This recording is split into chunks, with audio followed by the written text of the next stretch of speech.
Hola, ¿qué tal, queridos amigos y amigas? Soy Carlos Vaca, orientador naturista, y este es un nuevo video de tu canal, El Gurú de la Ecología.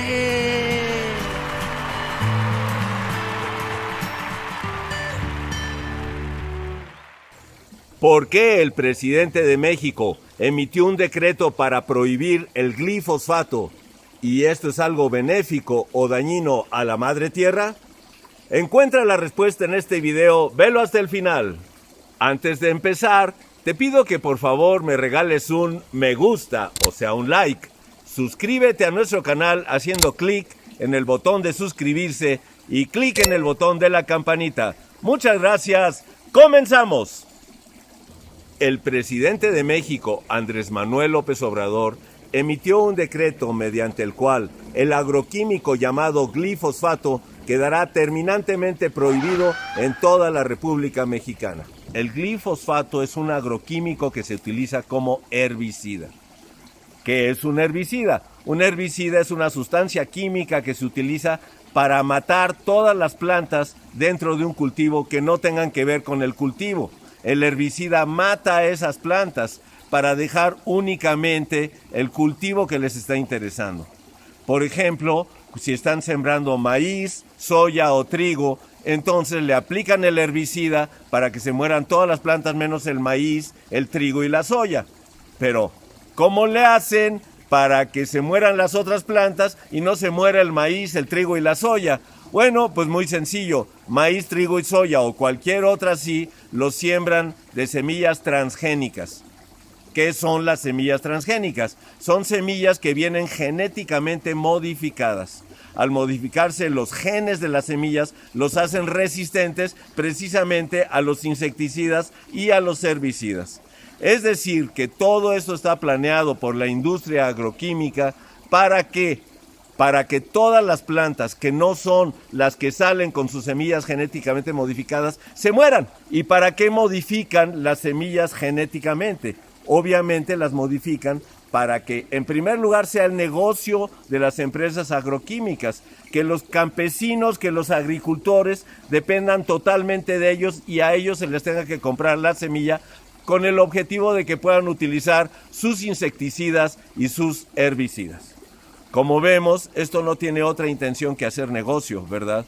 Obviamente que a la industria agroquímica no le importa para nada la ecología, el medio ambiente y el bienestar de los habitantes, la verdadera salud de la gente, ni que tampoco los agroquímicos produzcan alimentos verdaderamente naturales y nutritivos. No.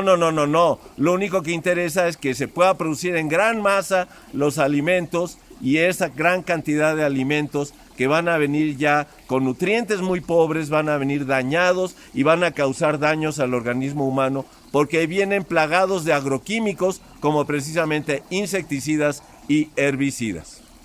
Pero en particular el glifosfato, ¿por qué se está prohibiendo? Bueno, es un herbicida que es completamente dañino al medio ambiente. No solamente porque cuando lo están aplicando a un campo de cultivo mata a las plantas que estén ahí, ¿verdad? No solamente por eso, sino porque penetra al subsuelo, penetra los mantos freáticos, llega al agua, llega a todos los alimentos y se queda en el medio ambiente. Es algo muy dañino, es como el antiguo DDT. Entre ellos hacer que las grandes aves de rapiña, como las águilas o los halcones, se empezaran a extinguir porque el DDT hacía que sus huevos se hicieran demasiado delgados. Esto produjo que el DDT quedara prohibido. Y sin embargo, hoy en día el herbicida glifosfato se está utilizando en todo el mundo con graves consecuencias para la ecología mundial. ¿Cuál es la primera grave consecuencia que podemos decir de la ecología mundial que está causando el glifosfato? La extinción de la mariposa monarca. La mariposa monarca es un insecto verdaderamente maravilloso, que vuela desde Canadá hasta México a pasar el invierno en las montañas mexicanas y después en la primavera se regresa a Canadá. Imagínate nada más, llegaban más de 30 millones de mariposas y hoy llegaron 1.800.000 mariposas.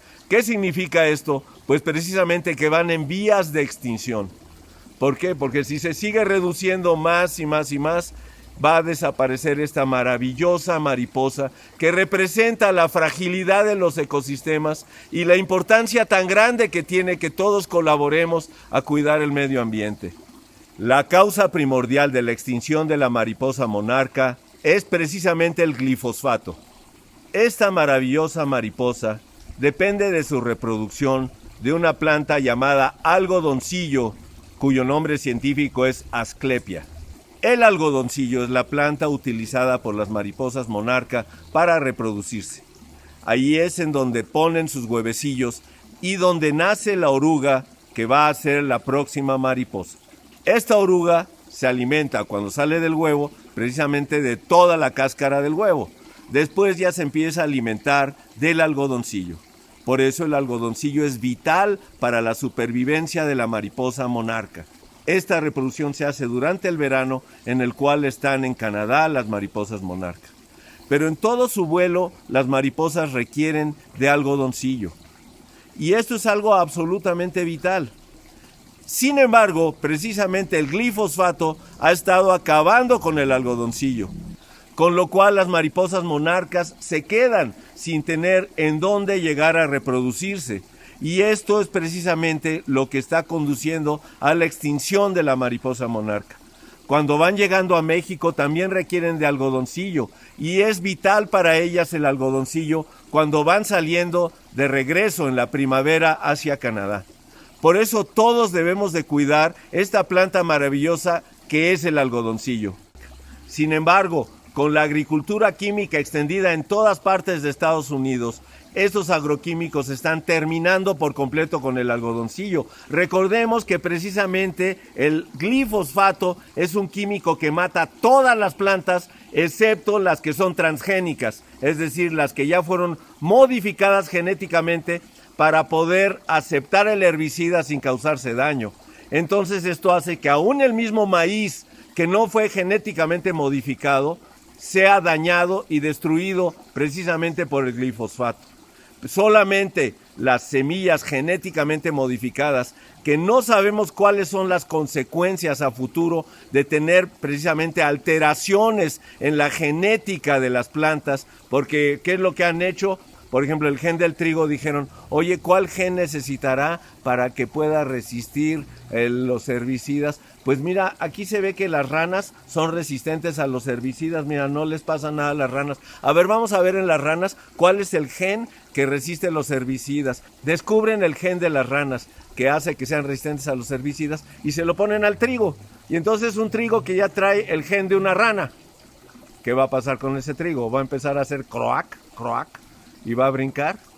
Pues no, por el momento, pero en el futuro, ¿qué va a suceder? ¿Verdad? Porque así están alterando uno y otro y otro. A la soya la han alterado genéticamente también, con muchísimos genes de otros animales, de ratas, de serpientes. ¿Para qué? Para que precisamente puedan resistir los agroquímicos, los insecticidas y los herbicidas. Y para que aguanten más las sequías y muchísimas cosas por el estilo.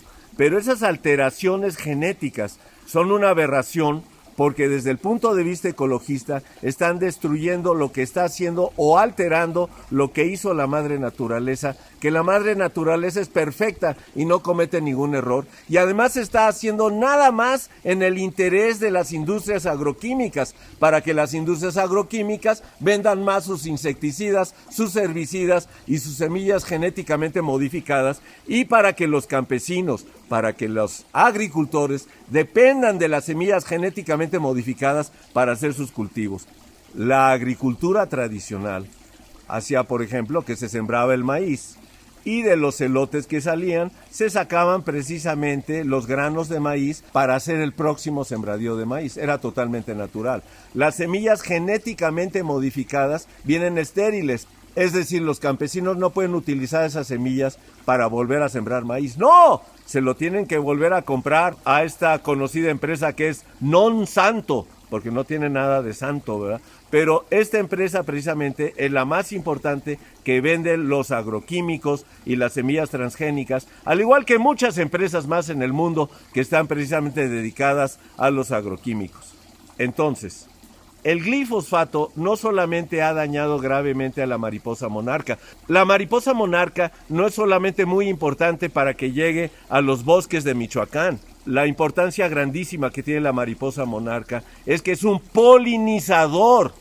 ¿Qué es un polinizador? Pues un insecto que se alimenta del polen de las flores y con eso va de flor en flor y está precisamente produciendo la polinización, que es la reproducción de las plantas. Es decir, la mayoría de las plantas dependen de los polinizadores para poderse reproducir. Entonces la mariposa monarca es un polinizador. Al estarse extinguiendo se van a extinguir muchas especies de plantas, de flores, de árboles que dependen precisamente de la polinización. Y no es solamente a la mariposa monarca la que está haciendo grave daño el glifosfato. También está causando la extinción de las abejas. Las abejas que todos necesitamos para la miel y que el ser humano lo necesita muchísimo porque las abejas son el principal polinizador que existe en la tierra. El 70% de las plantas en la tierra dependen de que las abejas las polinicen. Y el glifosfato está acabando con las abejas. Los apicultores han notado que sus colonias de abejas bajan cada vez más. Sus mismas colmenas tienen cada vez menos abejas, porque las abejas salen a recolectar miel y después que regresan, ya regresan muy pocas. Así vamos a ver un ejemplo. Salen 30,000 abejas de una colonia y solamente regresan 4 o 5,000. ¿Por qué? Porque el glifosfato está envenenando todas las plantas y todas las flores de las cuales ellas se alimentan y entonces se mueren. Por eso es, queridos amigos y amigas, que estamos festejando que el presidente de México haya emitido este decreto para prohibir el glifosfato y los transgénicos. Sin embargo, desafortunadamente va a entrar en vigor hasta el 2024, es decir, todavía vamos a tener 3 o 4 años más de grave contaminación de la tierra, de grave contaminación del agua, de grave contaminación de las plantas y de continua extinción de las abejas y las mariposas. Quisiéramos realmente que entrara en vigor inmediatamente, por ejemplo, el año 2021 o a más tardar el 2022. Yo creo que es importante pues que de alguna manera se ejerza presión para que esto ocurra, pero ¿por qué ocurrió que entra hasta el 2024? Precisamente porque la industria agroquímica y todos sus aliados pidieron que se retrasara lo más posible para que cuando entre en vigor el decreto ya se haya acabado todo el glifosfato que venía acumulado en almacenes, en tiendas, etcétera, etcétera. Pero ¿cuánto daño se va a hacer todavía al medio ambiente por mantener ese glifosfato? ¿Cuánto daño se está haciendo al medio ambiente por mantener todavía las semillas transgénicas? Esto es bastante urgente de que se suspenda. Desde un punto de vista ecológico es una urgencia terrible. Sabemos muy bien que la industria agroquímica no quiere que se prohíba nada, pero esto es porque obviamente que a esta industria lo único que le interesa son sus ganancias. No les interesa el bien del medio ambiente, no les interesa la salud de la gente, que además el glifosfato es considerado cancerígeno por muchas organizaciones mundiales. Desde este punto de vista, qué bueno que se prohíba el glifosfato y los transgénicos, pero qué malo que se vayan a tardar tanto hasta el 2024. Pero bueno, no cabe duda que es un paso en la dirección correcta. Muchas gracias por ver este video. Si te gustó, por favor, compártelo en tus redes sociales para que más personas se enteren de esta información. Regálanos un me gusta, o sea, un like. Y, por favor, suscríbete a nuestro canal y haz clic en el botón de la campanita para que YouTube te notifique cada vez que lanzamos un nuevo video y no te pierdas ninguno. Soy Carlos Vaca, orientador naturista, y este es tu canal, El Gurú de la Ecología. ¡Bravo!